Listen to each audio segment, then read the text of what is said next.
जय श्री सीताराम। अलग अलग ग्रह लग्न कुंडली के अलग अलग भाव में होंगे तो अपने कैसे फल देंगे, इस बारे में हम चर्चा कर रहे हैं। और आज हम शुरुआत कर रहे हैं शुक्रदेव की इस सीरीज का। शुक्रदेव लग्न कुंडली के पहले भाव में होंगे तो अपने कैसे फल देंगे, या लग्न भाव, पहला भाव कह दीजिए या लग्न भाव कह दीजिए, एक ही बात है। तो वो अपने कैसे फल देंगे इस बारे में हम चर्चा कर रहे हैं। यदि आप एक बेसिक एस्ट्रोलॉजर बनना चाहते हैं, ज्योतिष सीखना चाहते हैं और मुफ्त में ज्योतिष सीखना चाहते हैं, ढेर सारे पेड कोर्स अवेलेबल हैं मार्केट में, है ना। जितने भी आप दे दीजिए कम ही है। 15,000, 20,000, 25,000, 1 लाख, जितना दे दीजिए। कोई, मैं ये नहीं कह रहा हूँ कि पेड कोर्स खराब होते हैं, ऑब्वियसली वहां पर आपको एडवांस सीखने को मिलता है। लेकिन यहाँ पर मैंने आपको फ्री में बहुत सारी जानकारियां देकर के रखी हुई है। और यदि आप बेसिक एस्ट्रोलॉजर बनना चाहते हैं तो आप फ्री में, मुफ्त में एक बेसिक एस्ट्रोलॉजर बन सकते हैं। कैसे बनेंगे? आप इस वीडियो को शायद फेसबुक पर देख रहे होंगे या फिर इंस्टाग्राम पर देख रहे होंगे या यूट्यूब पर भी देख रहे होंगे। आपको जाना है यूट्यूब चैनल VS एस्ट्रोलॉजी, इसी यूट्यूब चैनल की playlist astrology lesson in Hindi में, और वहां जाकर के शुरू से लेकर के जितने वीडियो अपलोड होते रहते हैं वो सारे वीडियोस आप देख लीजिए। मैं आपको एक बात का दावा करता हूं कि यदि सारे वीडियोस जो भी आपने लगातार देख लिए क्रम बाय, देखो क्रम से देखना पड़ेगा, मतलब एक के बाद एक, एक के बाद एक, एक के बाद एक, ऐसा नहीं, छलांग मत लगाइएगा। तो यदि क्रम से आपने वीडियोस देख लिए तो मैं आपको कह सकता हूं कि आप एक बेसिक एस्ट्रोलॉजर बन जाएंगे। एडवांस एस्ट्रोलॉजर के लिए ऑब्वियसली कोर्सेज तो अवेलेबल रहते ही हैं, लेकिन सबसे बड़ी बात पता है क्या है? प्रैक्टिस। आप कुंडलियां देखिए, वो बेसिक एस्ट्रोलॉजी सीख लीजिए और उसके बाद में फिर कुंडलियां देखिए, लोगों से कुंडलियां लीजिए, लोगों से कुंडलियां देखिए। या तो आपके पास क्लाइंट आते होंगे तो ठीक है, नहीं क्लाइंट आते हैं तो अपने घर वालों की कुंडलियां देखिए। अरे छोड़िए घर वालों की भी, सबसे बड़ी बात अपनी अपनी कुंडलियां देखिए, अपने पास्ट देखिए, इस समय क्या था तो ऐसा हुआ। एक एडवांस एस्ट्रोलॉजर आप जो है वो बन सकते हैं क्रमशः। देखो समय लगता है, ऐसा नहीं कि एक कुंडली देखी तो एडवांस एस्ट्रोलॉजर बनेंगे, आपको जो है ढेर सारी कुंडलियां देखनी पड़ेगी।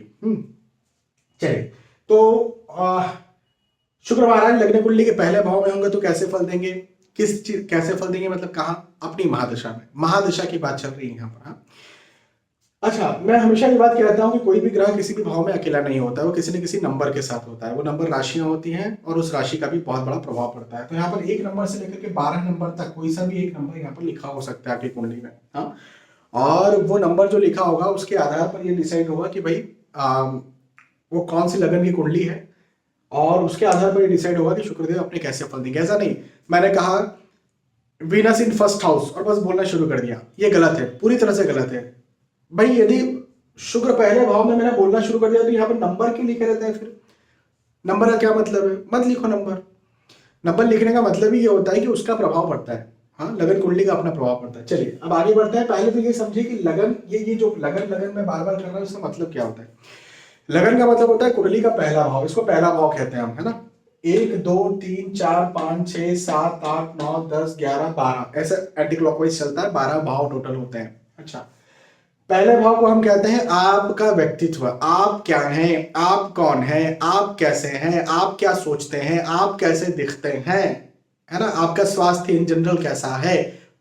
बहुत हद तक आपको पहला भाव रिप्रेजेंट करता है, आपके व्यवहार को, आपके कैरेक्टर को, आपके चरित्र को, आपके बिहेवियर को, है ना, आपके बोलने के तरीके को, आपके चलने के तरीके को। आप नाच कूद रहे हैं, आप ध्यान लगा करके बैठे हुए हैं, मतलब आप डरते हैं, बहुत सारी चीजों को जो है वो पहला भाव रिप्रेजेंट कर देता है। पहला भाव जस्ट लाइक आपका पूरा शरीर है, तो आपका चेहरा जो है मुख्य, ये चेहरा आपका पहला भाव है। आप ये समझिए कि चेहरे से सारी चीजें लगभग लगभग समझ में आ जाती है ना। तो पहला भाव ये होता है। अच्छा, एक और बात ये समझिए कि यदि शुक्र महाराज एक जगह कहीं बैठते हैं तो वहां से वो 7वीं दृष्टि भी डालते हैं। इसका क्या मतलब हुआ? 7वीं दृष्टि का मतलब होता है कि वो जहां बैठे वहां तो अपने फल देंगे ही देंगे, यहाँ बैठे तो यहाँ के तो फल देंगे, लेकिन इससे 7वें भाव के भी फल देंगे। इससे 7वां भाव कौन सा है? 1 2 3 4 5 6 7, यहाँ के भी वो फल देने वाले हैं। इसे क्या कहते हैं? इसे पति पत्नी का भाव कहते हैं, डेली वेजेस का भाव कहते हैं, रोजमर्रा के जो कामकाज आप करते हैं जिससे पैसा आपको नहीं मिलता है उसका भाव इसे कहते हैं, और साथ ही साथ आपका बिजनेस पार्टनर, है ना, का भाव भी ये कहा जाता है। 10वें का 10वां है, इस वजह से कर्म का भाव बहुत आंशिक तौर पर ये कर्म का भाव भी होता है। ये 10वें का 10वां समझ में आया? समझा देता हूं। ये भाव 10वां भाव है। अभी ये, या इस भाव से यदि इस भाव पर गिनेंगे तो कितना हुआ? ये 10th हाउस है। 1 2 3 4 5 6 7 8 9 10, तो यहां से भी गिनना शुरू किया तो 1 2 3 4 5 6 7 8 9 10, तो यहां से गिनेंगे तो ये भी 10 आएगा। तो 10वें भाव का 10वां भाव 7वां भाव होता है, ठीक है। इसलिए इसको आंशिक तौर पर कर्म का भाव भी कहा जाता है, लेकिन बहुत आंशिक तौर पर। चलिए, शुक्र महाराज कौन है अब ये समझते हैं। तो शुक्र महाराज जो है, यदि हम आध्यात्मिकता के दृष्टिकोण से देखें तो शुक्र देवता माता लक्ष्मी जी के या शुक्र देवता की अधिष्ठित देवी माता लक्ष्मी है। अब माता लक्ष्मी कौन है? माता लक्ष्मी जो है वो जगत को चलाने वाली है ना। तुम बिन कोई न वस्त्र पाता, है ना, श्री माता लक्ष्मी जी की आरती है। तो माता लक्ष्मी जी हर कुछ देने वाली है ना। खान पान माता लक्ष्मी के बिना होगा, न धन न वस्त्र होगा माता लक्ष्मी के बिना, न आपका घर बनेगा, न ये कैमरा बनता जिसमें मैं बोल पा रहा हूँ, न मैं शर्ट पहन पाता, न यहाँ पर लाइट्स होते, ना एसी, कुछ भी नहीं होता है। तो माता लक्ष्मी जी धन को, संपदा को, भौतिक सुख सुविधाओं को रिप्रेजेंट करती हैं और निसंदेह शुक्र देव की अधिष्ठित देवी है। तो शुक्र देवता भी भौतिक सुख सुविधाओं को, खूबसूरती को, अट्रैक्शन को, धन को, पैसे को रिप्रेजेंट करते हैं। बहुत महत्वपूर्ण है, नहीं बहुत ज्यादा महत्वपूर्ण है। चलिए अब बात करते हैं मुख्य बिंदुओं की, कि भाई पहले भाव में होंगे 1 नंबर के साथ। मैं बोला था ना अलग अलग नंबर की बात करेंगे। तो लग्न कुंडली के पहले भाव में शुक्र महाराज 1 नंबर के साथ होंगे तो कैसे फल देंगे। यहां पर 1 नंबर हुआ, 2 यहां हुआ, 3 4 5 6 7। देखो हमें ना 2 नंबर और 7 नंबर का है ये भी पता होना बहुत जरूरी है। क्यों पता होना जरूरी है? क्योंकि 2 नंबर का मतलब होता है वृषभ राशि। वृषभ राशि के स्वामी शुक्र होते हैं। जहां पर 2 नंबर लिखा है वो भाव शुक्रदेव का भाव होगा, और जहां 7 नंबर लिखा है, 7 नंबर मतलब होता है तुला राशि। तुला राशि के स्वामी शुक्र होते हैं। तो जहां 7 नंबर और 2 नंबर लिखा हुआ है वो कौन सा भाव है ये भी हमें जानना जरूरी, क्योंकि उस भाव के मालिक शुक्र देवता बन जाएंगे। तो यहाँ पर दूसरे भाव के मालिक शुक्र देवता बन गए, यहाँ 7वें भाव के मालिक खुद शुक्र देवता बन गए। अब क्या होने वाला है अब समझते हैं। तो 1 नंबर के साथ शुक्र महाराज जो है वो देखिए धन भाव के स्वामी की दशा चल रही है। तो शुक्र की दशा में धन तो भैया होगा, धन तो शुक्र महाराज जबरदस्त देने वाले हैं, है ना। भौतिक सुख सुविधाएं बिल्कुल जी खोल करके, दिल खोल करके शुक्र महाराज देंगे। मकान, भूमि, गाड़ी, वाहन जी खोल करके शुक्र महाराज देने वाले हैं। याद रखिए वैवाहिक जीवन भी अच्छा होगा। साथ में स्वराशि शुक्र देवता का प्रभाव पड़ेगा ना, तो वैवाहिक जीवन भी जो है अच्छा होगा। वैवाहिक जीवन के बारे में जब भी मैं बात करता हूँ मैं हमेशा ये कहता हूँ कि कुंडली मिलान किए बिना शादी मत किया कीजिए। बस कुंडली मिलान करके शादी होगी तो वैवाहिक जीवन भी बहुत अच्छा होगा, ये बात भी मैं कह सकता हूँ। लेकिन इसके अलावा क्या होता है ना कि हेल्थ इश्यूज जरूर होते हैं, स्वास्थ्य का प्रॉब्लम भी जरूर होता है, क्योंकि शुक्र देवता इस कुंडली में मारक ग्रह है। ये मेष लग्न की कुंडली है और मारक ग्रह शुक्र देवता है। और मारक ग्रह की दशा चलेगी तो धन, संपदा, भौतिक सुख सुविधा, पैसा तो आएगा, ठीक है, लेकिन हेल्थ इश्यूज भी होंगे, इम्यून सिस्टम कमजोर होगा, है ना। तो ये प्रॉब्लम एक यहाँ पर बनने वाली है। और साथ ही साथ शुक्र देवता खूबसूरती को रिप्रेजेंट करते हैं, तो इंसान खूबसूरत भी होगा। शुक्र की महादशा में उसका अट्रैक्शन बढ़ जाएगा। देखो एक्चुअली फेस कट तो खैर मायने रखता है, तो जिसके लगन पर शुक्र देवता बैठे हैं वो खूबसूरत दिखता है, लेकिन हो सकता है कई बार उसका फेस कट उतना अट्रैक्टिव ना भी हो। तो भी मेरा मानना यह है कि ब्यूटी इज अबाउट एटीट्यूड। आपको बहुत सारे लोग हैं, 2 जन खड़े हैं, एक टेक्निकली बहुत फेस कट उसका बहुत अच्छा है और एक दूसरा जो है वो टेक्निकली उसका फेस कट बहुत अच्छा नहीं है, लेकिन हो सकता है कि आप जिसका फेस कट अच्छा उससे अट्रैक्ट ना हो करके उससे अट्रैक्ट होंगे कि उसका एटीट्यूड बहुत अच्छा लगा। तो beauty is all about attitude. चलिए, शुक्र महाराज लगन पर होते हैं तो ये सामान्यतः इंसान को खूबसूरत तो जरूर बना ही देते हैं, ये बात तो है। 1 2 नंबर के साथ 2 3 4 5 6 7 2 नंबर के साथ शुक्र महाराज होंगे तो क्या होगा? बहुत शानदार होगा, बहुत शानदार होगा बाबा। 2 नंबर मतलब वृषभ राशि। वृषभ राशि के स्वामी शुक्र। शुक्र लग्नेश खुद लग्न भाव पर बैठे और उनकी दशा चल रही है। अब कई लोगों को टेंशन ये होता है कि 6वें भाव के स्वामी भी शुक्र है।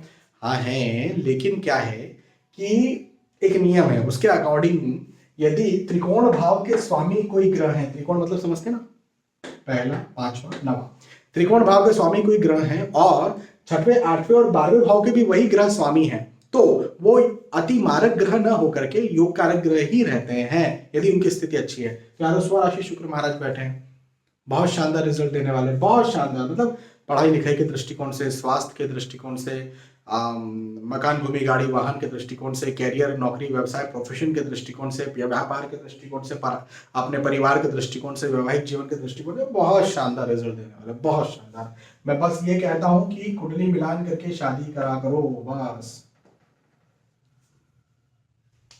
2 के बाद 3 नंबर, 3, 4, 5, 6, 7, 2 अब यहाँ चला गया, शुक्र महाराज का नंबर द्वादश भाव में चला गया। अब क्या हुआ, मैंने अभी थोड़ी देर पहले एक नियम बताया था कि त्रिकोण के स्वामी यदि वो 6वें 8वें 12वें भाव के स्वामी है तो भी योग कारक होंगे। अब यहाँ पर क्या हो रहा है, शुक्र महाराज पंचम भाव के स्वामी बन गए, 5वें भाव के स्वामी शुक्र लगन स्थान पर बैठे हुए हैं और द्वादश भाव में 2 नंबर लिखा, मतलब शुक्र महाराज का ही नंबर लिखा हुआ है, तो ये द्वादशेष ना होकर के पंचमेश कहलाएंगे।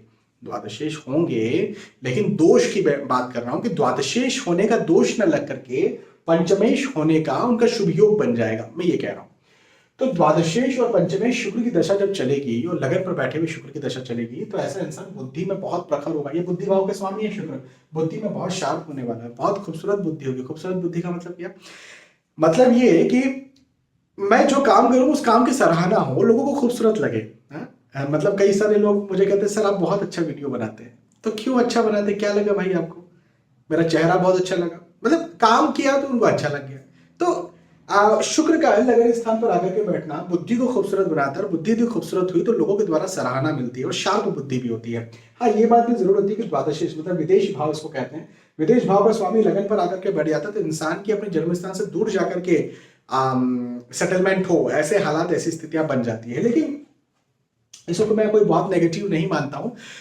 यदि कहीं बाहर दूर जाना भी पड़ता है, जैसे मान के चले कोई एक व्यक्ति है, उसने बहुत पढ़ाई लिखाई की और वो कलेक्टर बन गया। अब कलेक्टर बना तो जरूरी थोड़ी कि अपने शहर में ही रहेगा, वो हो सकता है कि दूसरे स्टेट में चले जाए, हो सकता है ना, या हो सकता है कि उसने कोई फॉरेन सर्विस में उसका सिलेक्शन हो गया है ना, national foreign Indian foreign services में, और वो जो है भारत के बाहर जाकर के सेटल हो गया, कुछ भी हो सकता है। या गवर्नमेंट जॉब की नहीं भी बात करें तो भी बाहर जाकर के सेटल होना हो सकता है 3 नंबर के साथ।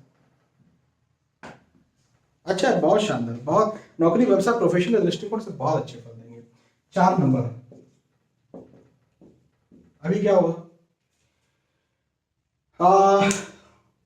बहुत अच्छा रिजल्ट देने वाले हैं। कई लोग यहाँ पर कंफ्यूज हो जाते हैं, कुछ एस्ट्रोलॉजर्स भी कंफ्यूज हो जाते हैं कि 4 नंबर मतलब कर्क राशि में शुक्र देवता मारक होते हैं। नहीं भैया, मारक नहीं होते।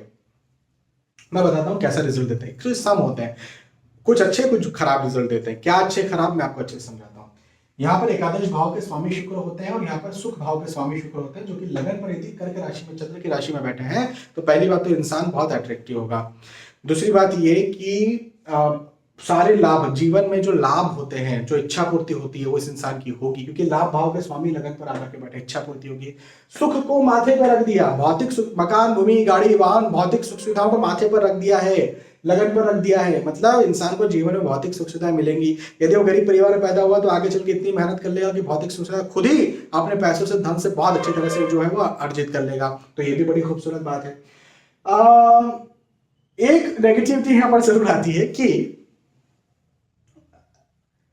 ये जो अब 11th हाउस होता है इसको हम कहते हैं छोटे मोटी बीमारियों का भाव। क्यों कहते हैं, क्योंकि 6वें का 6वां होता है, ये 6वां स्थान है ना, 1 2 3 4 5 6, 6वें भाव से 6वां भाव ये आता है। इसको रोग का भाव भी कहते हैं आंशिक तौर पर।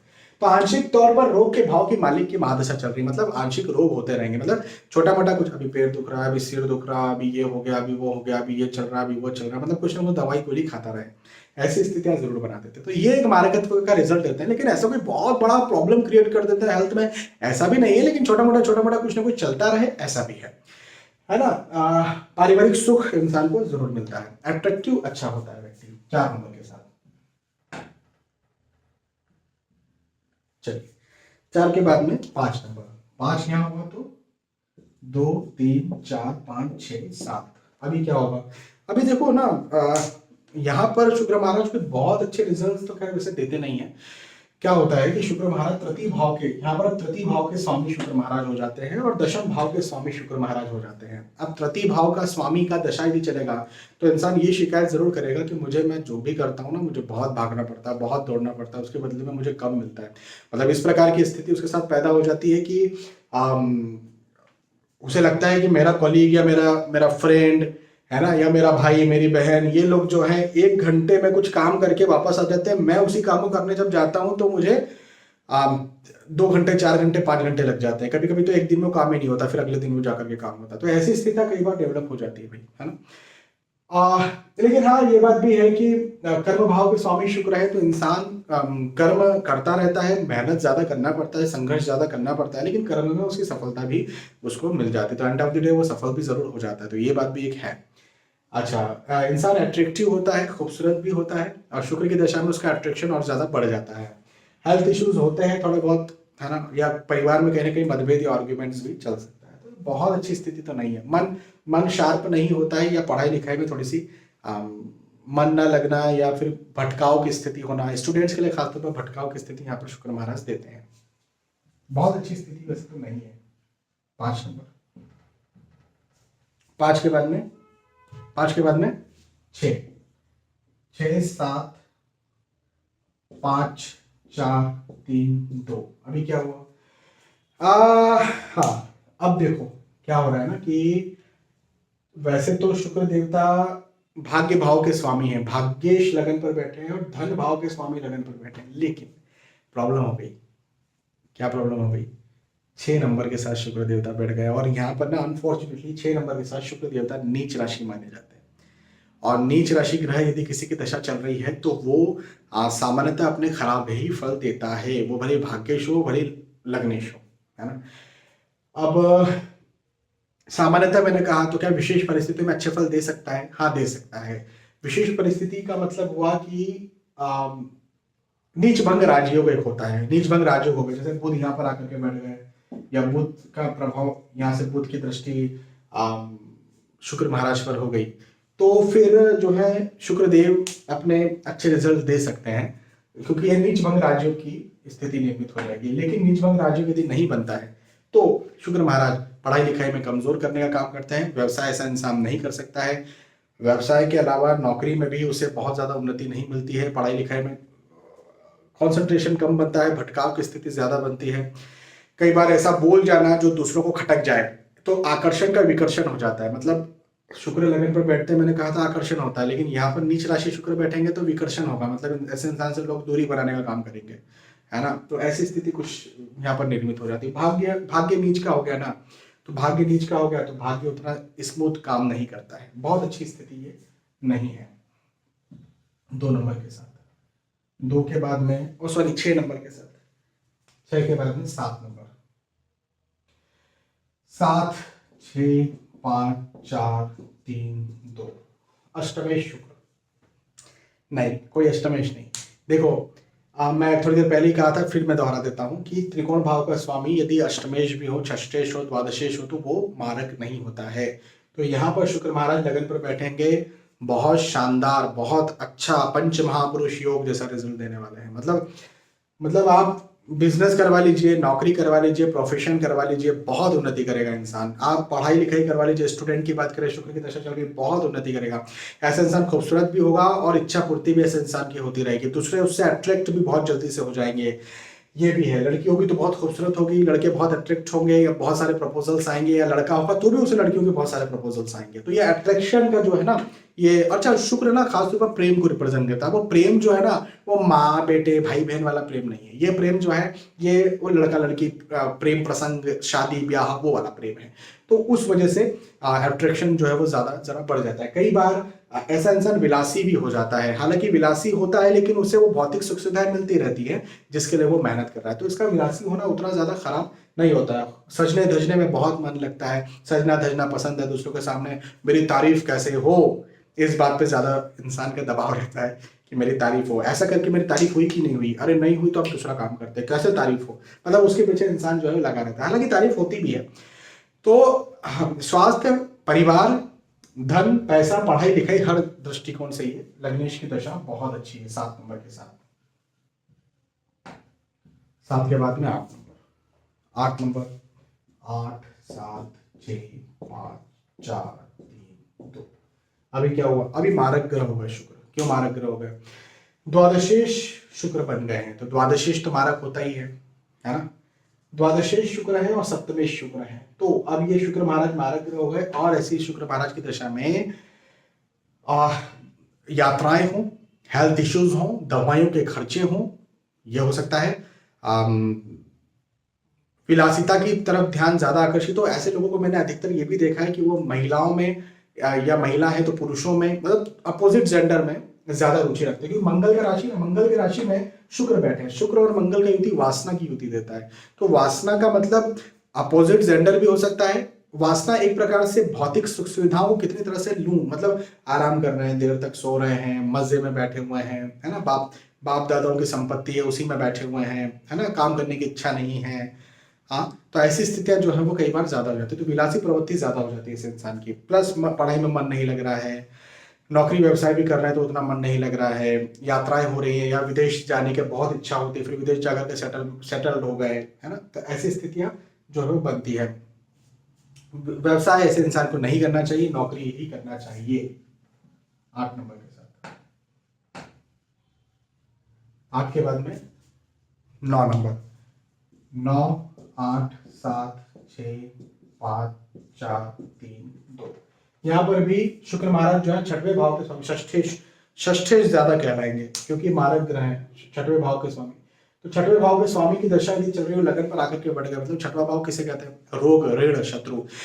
शुक्र की दशा में इंसान का हेल्थ खराब रहेगा, कर्जे की स्थिति बनेगी, शत्रुता बन जाएगी, हिडन एनिमीज डायरेक्ट एनिमीज ज्यादा बनेंगे, और कर्जा, पैसा खर्चा ज्यादा होना, है ना, ऐसी स्थितियां ज्यादा बनी। कई बार कोर्ट केस लिटिगेशन जैसी स्थितियां भी बन जाती है।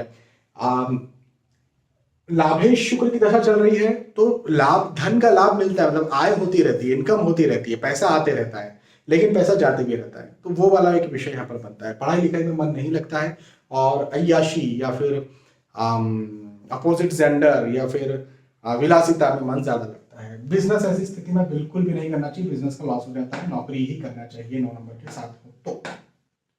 9 के बाद में 10 नंबर, 10 9 8 7 6 5 4 3 2। अभी क्या होगा, शुक्र महाराज जो है ये 7 लिखा हुआ है।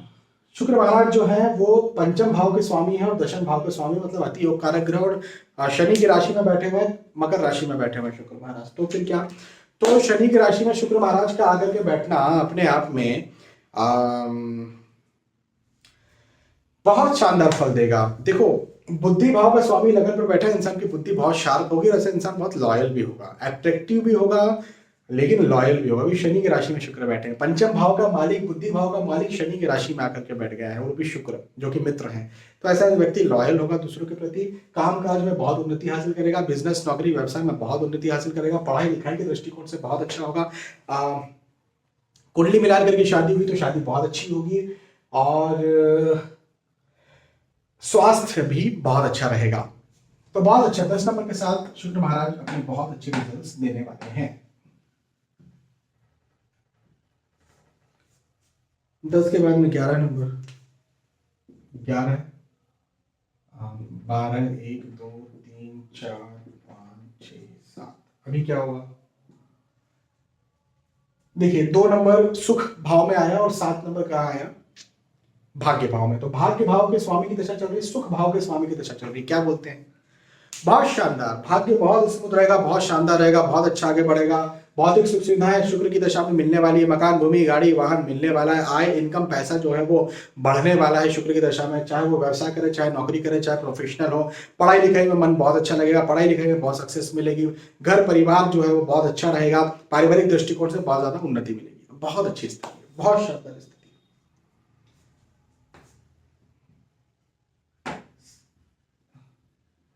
11 नंबर। फाइनली अब आता है कौन सा, final final final final 12 number, 12 1 2 3 4 5 6 7। अब कई सारे लोग ना यहाँ पे बहुत कंफ्यूज होते हैं, अच्छे एस्ट्रोलॉजर्स कंफ्यूज हो जाते हैं। शुक्र उच्च राशि के बैठे हैं, ऐसा इंसान बहुत खूबसूरत होगा, अट्रैक्टिव बहुत ज्यादा होगा, ये बात तो है, ठीक है, लेकिन